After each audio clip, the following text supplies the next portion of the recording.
Hey everyone, and welcome to the Magister's Terrace Dungeon Guide for Season 1 of Midnight. Today we are looking at the recommended strategies for Mythic and M+ difficulties. Whether you're pushing high keys or just getting started, this guide will cover the critical trash mechanics and boss strategies you need to time this dungeon. Let's get into it. Before we hit the first boss, you'll face some deadly trash packs. First up are the Arcane Sentries, which are immune to CC. Tanks need to watch out for ethereal shackles and use a root break or get a magic dispel. Avoid the puddles left by the arcane beam. Watch your health for the crowd dispersal, AoE hit, and knockback. On Arcane Magisters, you must prioritize interrupting polymorph, and if it goes off, use a magic dispel to remove it. Sunblade Enforcers are difficult to kite because they use charge. Try to purge their arcane blade buff, or tanks need to use a defensive for it. Shortly into the dungeon, you'll enter a library where getting too close to the librarian sends you back to the entrance. Be on the lookout for an arcane tome here. Collecting it gives your whole group a 30-minute 5% haste buff that persists through death. For the Blazing Pyromancers, which are immune to CC, make sure you interrupt every cast of Pyroblast.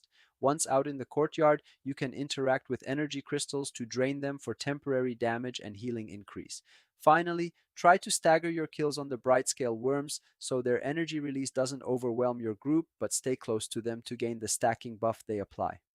Our first boss is Arcanotron Custos. The boss casts Arcane Expulsion, which is an AoE hit and knockback that drops a puddle for 2 minutes. Try to overlap these puddles to conserve space in the room. Tanks, be ready to use the terrain around the room to stop the knockback from repulsing slam. When the boss hits 0 energy, he uses refueling protocol. You need to loosely spread to soak the incoming energy orbs and use damage cooldowns. Be extremely careful here. Soaking drops more puddles and stacks the unstable energy DOT on you, so you may need a defensive. Moving past the first boss, you'll encounter a new mob, the Ruined Spellbreaker. This mob is immune to CC. It will target 2 random players with Runic Glaive, so watch your health and use defensives or health potions if needed. Tanks, make sure to point the shield slam line away from your group. Next up is Seranel Sunlash. The boss drops a suppression zone underneath himself, which you should try to place near the center of the arena. This makes it easier for players to spread out and clear their runic mark safely. When clearing runic mark, the 2 targeted players must leave a gap to avoid comboing your group with multiple null reaction hits. Make sure to purge the hastening ward buff or your tank will need a defensive. When Wave of Silence is cast, step into the suppression zone just before it finishes to avoid getting an 8-second pacify. After the second boss, channel the Cynosure of Twilight to spawn the new Void mobs.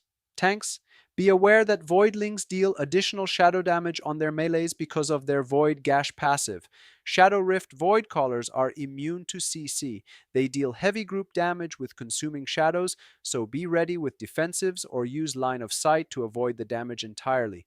Try to stagger kills on unstable Voidlings so you aren't overwhelmed by their Void Eruption cast on death. Interrupt every cast of Terror Wave from the Void Infusers. Finally, the Devouring Tyrant is immune to CC. It targets the tank with Devouring Strike, applying a massive healing absorb, so tanks must use a defensive and self-healing to help the healer clear it.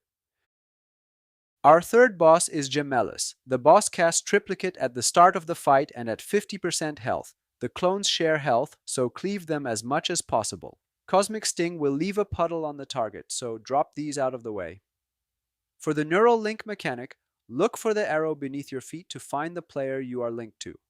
Touch that player to remove the link and the shield on the boss.